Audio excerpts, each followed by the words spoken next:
What's up, everybody? Welcome back to another episode of Understable Discourse, the show that brings you all the good news, scores, stats, and everything there is to do about disc golf and what is going on.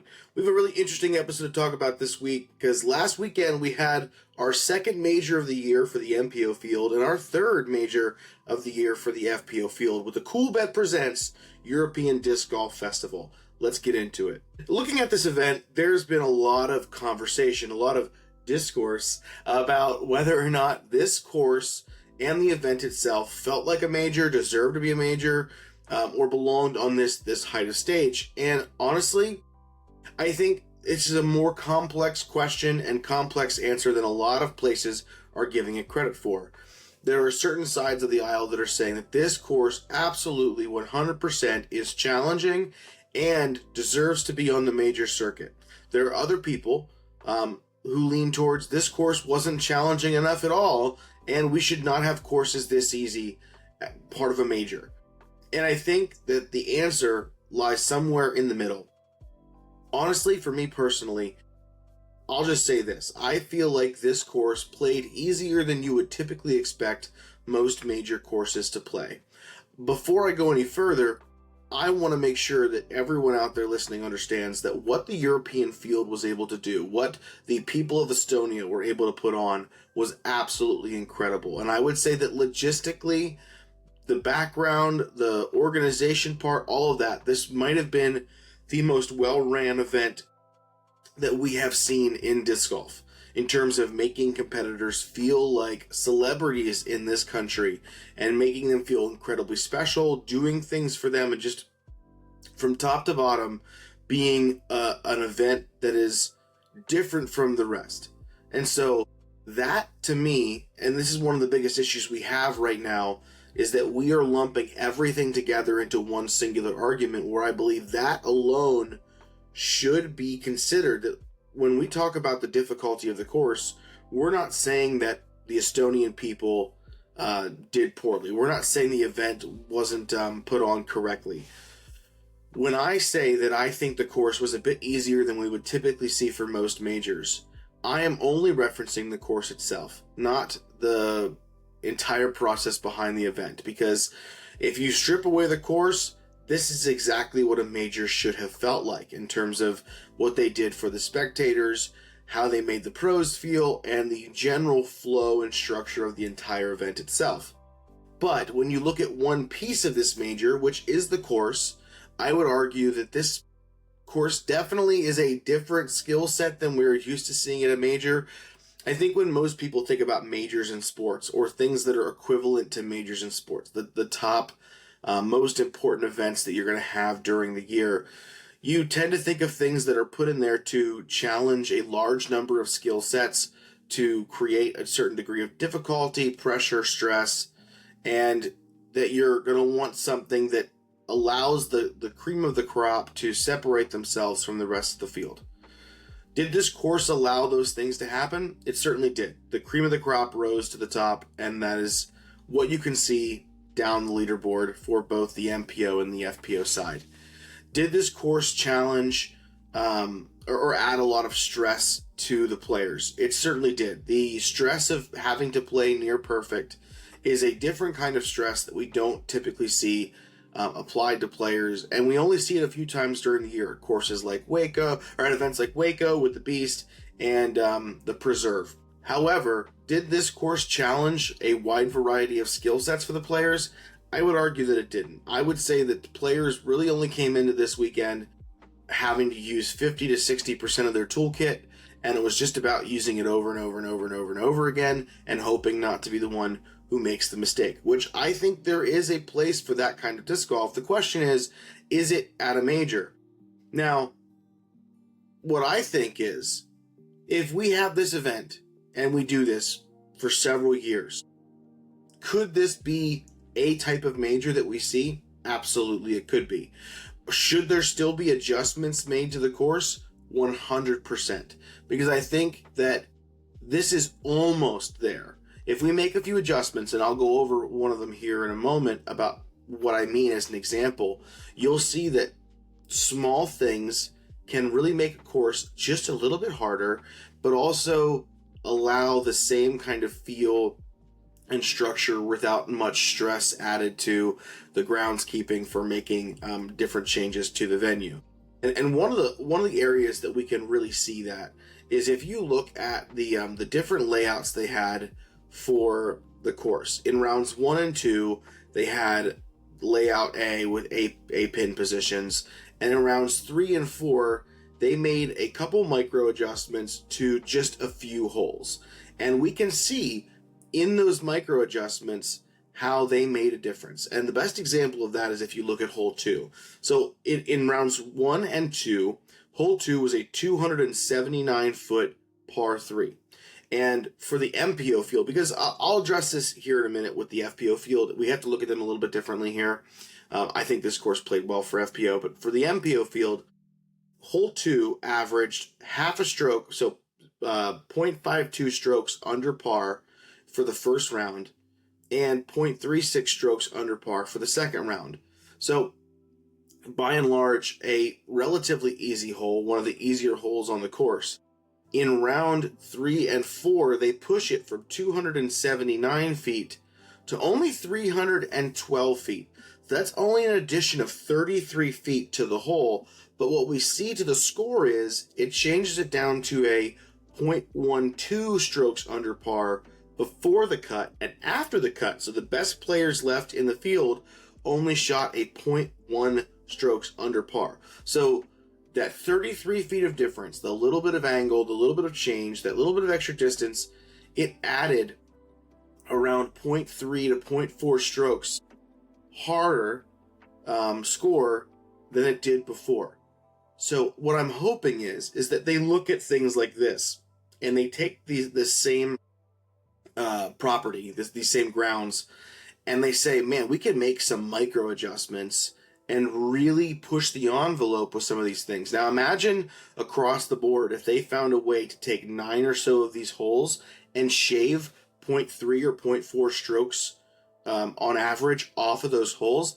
You now start to get the semblance of a more difficult course that I think is a bit more befitting of a major. So that's the kind of stuff that I want to see happen. It's really hard to judge this course fairly in its first year as a major, and only third year, I think, seeing play have disc golf on it. It's our second year seeing it on the tour. I think it's only the third year that disc golf has been played here. So it really ramped up from nothing to an elite series to a major very, very quickly, and now it's under the microscope as to whether or not it's the proper course to be played for a major. So what I want to see coming from the event organizers here is I want to see them looking at the stats and seeing how each hole played and making these adjustments, because when you talk to some of the pros, Calvin mentioned this and Yuli mentioned this, is that it felt like the course was actually harder last year, because last year there were a couple par threes that were very, very difficult to reach for a lot of players and put a significant amount of challenge on their distance and their accuracy. And a number of those were adjusted in the wrong direction and turned into par fours this year, which became unbearably easy par fours where you really only had to throw one good shot on the par four, whether it was the drive or your second shot, and you could easily get a birdie. So I think when you got players like Calvin, who, spoiler alert, won the MPO side, we'll get to that in a minute, and when he says that there were only a small handful of holes that he really felt had any score separation or challenge to them, that says a lot about the course itself. So I like the course. I'd like to see them do this again, which we're going to get to see more here. But can they go in and see these nuanced micro adjustments that can be made that will add a little bit more difficulty, a little bit more teeth, and I think make this course much more appropriate for the high level that would match the incredible professional level by the event organizers themselves. That's what I would like to see. When we look at the FPO field, so we're going to jump into the FPO results here.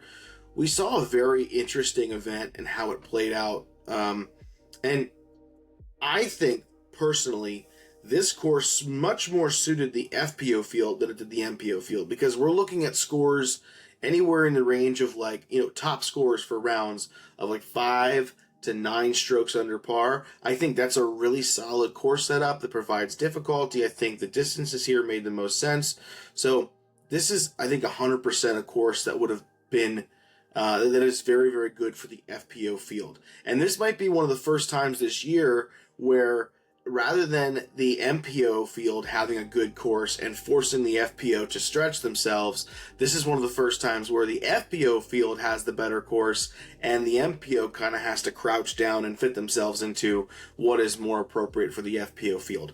But when we look at the first round, we see, honestly, a top 4 that isn't super expected. And I'm just going to put this out there. I try really hard to make sure I'm pronouncing names correctly for the European players. I think it's important that we do that. Some of these names are a bit difficult. And I'm going to say that right off the bat, because at the end of the first round, in the lead, is a name that I'm not super familiar with.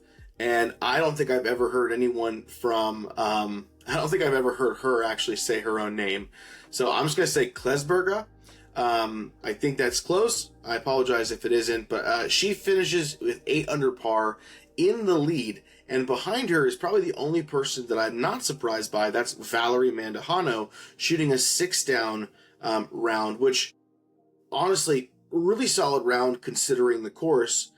And then you've got Sofia Donica, which, you know, we've heard some great things about her before. It's not, I would say, not wholeheartedly surprising, but given the people who are in the field, a little surprising to see her in the top. And then we have Kona star Montgomery. And that is definitely a surprise because we know, listen, I'll be one to say it, Kona has the skills necessary, but she has experienced a major drop-off in this sport because of consistency. I know she's dealt with a lot of health issues, so that has a lot to do with that inconsistency. I think she's got the skills that she needs to be up there. We just don't see it anywhere near often enough, and it is surprising to see these 4 as the top 4, especially when you look down the leaderboard and you see Missy Gannon tied for 4th, Silva tied for 7th, you've got Evelina in 10th, you've got Cadence in 15th, and if you keep scrolling, you got Kristen in 20th. So after round 1, I'm telling you what, it's looking very, very interesting over there. But we jump into round 2, and this is where we start to see the classic, the cream rising to the top, because the players who were all on lead card in the after the first round did not have a solid second round. In fact, what's very interesting is if you look at that list, Valerie, Sophia, and Kona all shot +1 in the second round. So they all experienced the same difficulty, and Klesberga shot +5. So I'm sad to say, I don't think that lead card is going to be a very, very fun watch in round 2 as they struggle against the course, and might be a testament to the difficulty of the course. But what we saw in round 2 was a bit more expected, with Missy Gannon rising up to first place. We have Kristen close behind her shooting a 6 under par, and Cadence and Evelina also tied with Kristen at 7 under par for the event. So really what happened is there was no real score add-on from round 1 to round 2. In fact, the best scorer in round 1 is still the leading scorer after round 2 because of the way the course played itself. Which I think is a testament to how well this course plays for the FPO field. But we start to see, now we talk about how the last card probably wasn't the most exciting card to watch in round 2. Round 3, you're coming into having Missy, Kristen, Cadence, and Evelina on your lead card. And what a round 3 it was, because one of the things that happened with this being live over in Europe is I would commonly go to bed pretty late, see maybe the start of the round, and then I would wake up in the middle of the night. Maybe my 2-year-old son was getting a little whingy over there in his room or something like that. And I would check the scores and see, oh, this is going this way. And then I would wake up for the morning and check and be like, whoa, that's not what I expected. So we have Kristen shooting 8 down in the third round, getting herself a 3-stroke lead over Silva, who is now at 12 under. And then we've got Ella Hansen and Valerie Mandujano forging her way back onto the lead card, tied at 10 under. So this round we saw Kristen, I think, kind of returning to that same form that we're used to seeing Kristen perform at. She led the field in a number of categories in round 3, like park percentage, scramble percentage. She only had one bogey to speak of, and her C1X putting was 80%, C2 putting 50%. Things were feeling really, really great for Kristen, and I think at that point, it was really her event to lose. And so the same thing kind of happens where, I go to bed, I wake up in the middle of the night, and I can see that they're like halfway through the course, and Kristen has only extended her lead by an extra stroke, and I'm like, I think Kristen's got this one locked up, and I go to sleep. And then I wake up, and I see that Kristen loses to Silva Saarinen, and I am just going crazy, and everyone's posting like, what happened on hole 11, what happened on hole 17. So I go back and I rewatch those holes, and man, have I got to tell you, it was very, very shocking what we saw on holes 11 and 17. If you look at hole 11, so hole 11, not a super complex hole in terms of distance. It's a par 5, 771. You're really just trying to play some placement shots to get to the green. And so Kristen's first shot, she finds herself off the fairway, and she's still 606 feet to the basket, which means she only got about 150 or so feet off of her drive. Next shot, pretty solid, booms it onto the fairway. She's 360 feet from the basket. This is still a savable hole. Next shot, 124 feet to the basket, probably catches a tree there. And then this is where we have her. So she takes her next shot, and she ends up being 13 feet from the basket in C1. Misses that putt. It is now at 16 feet. Misses that putt. It is now at 6 feet. And then she puts in the putt for double bogey on the hole. And it's really shocking because we're not used to seeing Kristen putt that way. At some point during the round, she switched from her typical straddle putt to a staggered putt, which, if you're abandoning your form in the middle of the round, something is happening. Something is going on mentally. That is, I don't know, it's worrisome. We see again on hole 15 where she's 13 feet from the basket. That number is going to plague her this round because she was 13 feet on 11 and missed that one. 13 feet again here, misses it. She's at 6 feet, taps in for the bogey.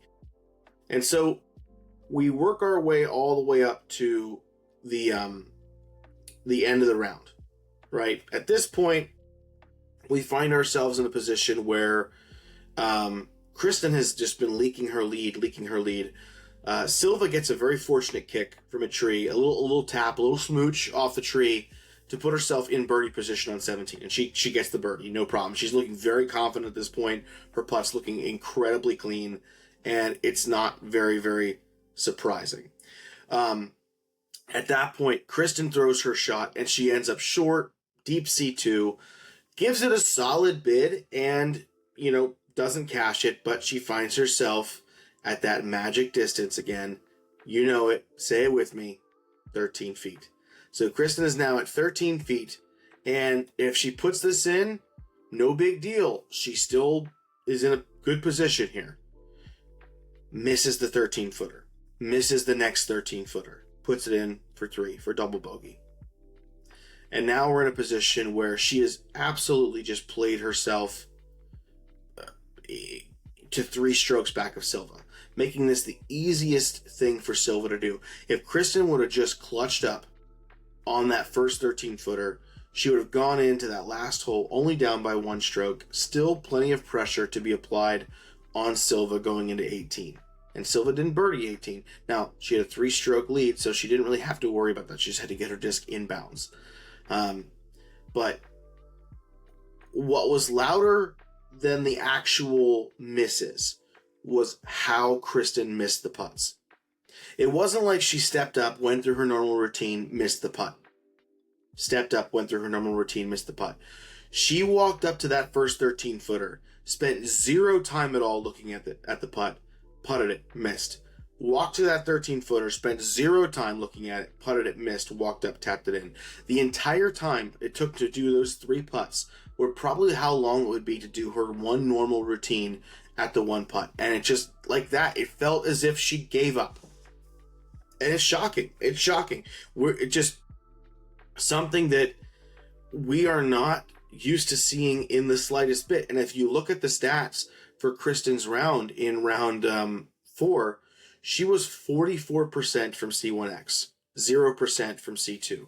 Probably one of the worst putting performances we've ever seen from Kristen. And on the biggest stage, in front of Estonia, her country, she's basically the queen of Estonia. And I know a lot of people are talking about how it's a lot of pressure, and people are kind of giving her the benefit of the doubt that it's totally fine, whatever. She's a broken pinky toe, all this stuff. I'm just going to say this. Yes, broken pinky toe. Yes, incredible amount of pressure. But when you are the top of the sport, when you are lauded as the best player we've ever seen in the FPO field, you missed 4 13-footers during that round. You abandoned your putting stroke during that round. Something's going on. Something's going on, and it's happening in the 6 inches between these two things right here. I don't know what it is. A lot of people are saying, well, it's no big deal because Worlds is next. Worlds is coming up. She's going to lock in for that.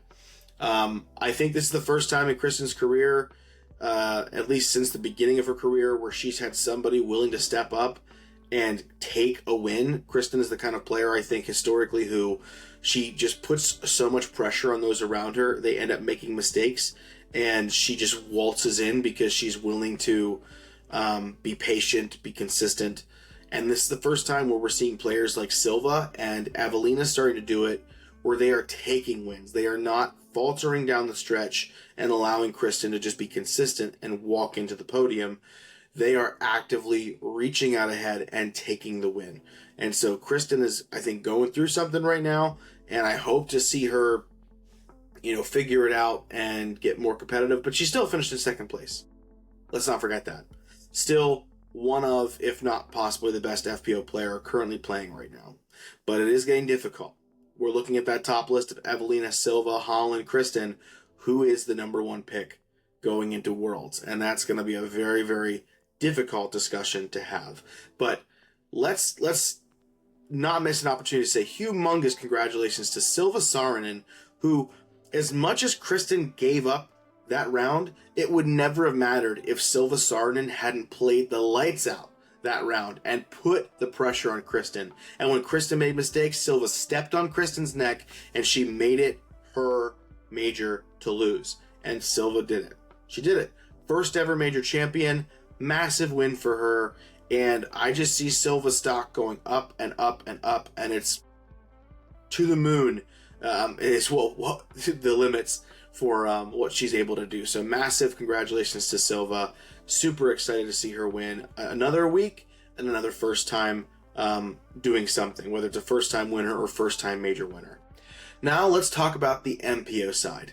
This is where things get absolutely wild when we look at just how the event played out, the scores that we saw, the rounds that we saw get put down. It was no surprise after the first round, when the top 14 competitors were all double digits, that this was going to be a sprint of a sprint. And the person who was able to run the fastest, hardest, and not trip up at all was the one who was going to win the event. After round 1, you've got Anthony Barella and Isaac Robinson. Surprise, surprise, Major Isaac is in the chat. And then you got Ricky Wysocki and Nicholas Antala all on the lead card. But tied with Nicholas and Ricky, you've got Luke Taylor, Calvin Longquist. Just below them, Luke Humphreys, Raven Newsom, Ezra Aderhold, Greg Barsby, Paul Macbeth, Bradley Williams, Hjalte Jensen, and Rasmus. I'm not going to try that last name. I don't have it prepared, and Rasmus is cool enough. Rasmus. And so it is just a birdie festival. And one of the things that we're finding very common is that some of the best rounds are starting with either 6 of 7 or 7 of 7 birdies on the first 7 holes. And then kind of hole 7 and 8 locks people up a little bit. And then it's an absolute sprint to the finish, with 17 being the only other hole that's got any kind of like legitimate teeth on the back 9. And we are off to the races.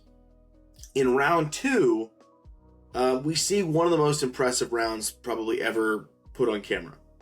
In fact, we see several of the most impressive rounds that are put on camera. It's a shame he wasn't on the lead card, because it would have been probably the most incredible lead card we've ever seen. But we have Gannon Buhr, 14 down, bogey free, clean as a whistle on the card. Alvin Heimberg, 15 down, bogey free, clean as a whistle, shooting an 11.01 rated round.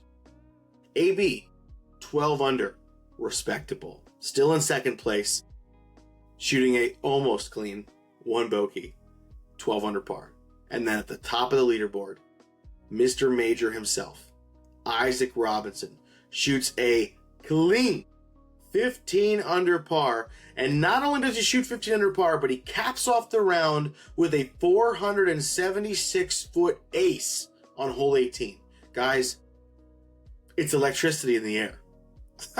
I mean, unbelievable at how incredible a round Isaac put down. Also 11.01 rated. And not that far behind, we have Niklas Antila shooting 10 down.